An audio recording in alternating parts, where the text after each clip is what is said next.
Okay, I am going to demonstrate how to wind a bobbin and eventually thread the machine on my brother. I have brother XR3774.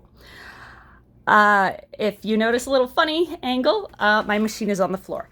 I don't have someone to hold my camera right here today, and so I thought, oh, that might be your case too. So I'm going to thread it without someone else holding my camera. So right now my cell phone is balanced on my desk and my sewing machine is on the floor. So the first thing I'm going to do is I'm going to take a spool of thread and put it on the spool pin here. Then there's some nice guides. I noticed these two have the numbers inside a black dot, and this one doesn't. Looking at this, that tells me this is my cheat for how to wind the bobbin.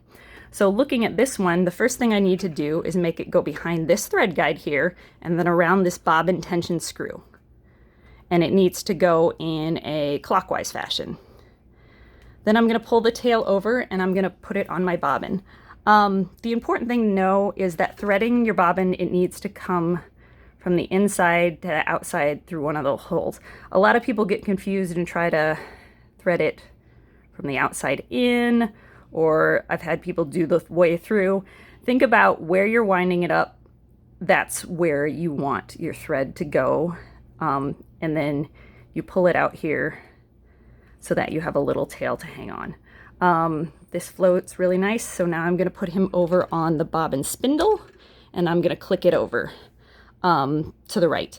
Some machines you have to also release the clutch, which is on the hand wheel. Mine is more electronic, so it knows right now that I am winding a bobbin and the needle won't go up and down. So from here I start.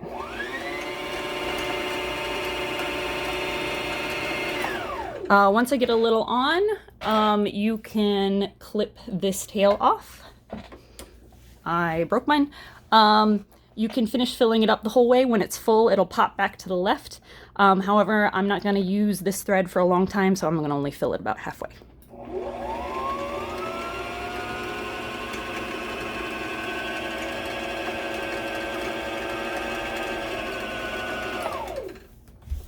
Okay.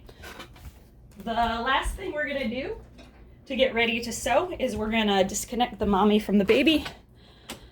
So we're going to take it out of here because, again, you really only use this when you're winding a bobbin because it creates tension. And if you send your thread around this and through tension discs when you're threading the machine, it'll be under double tension, and that's too much pressure. So we're going to cut the umbilical cord and we have a spool of thread and a wound bobbin.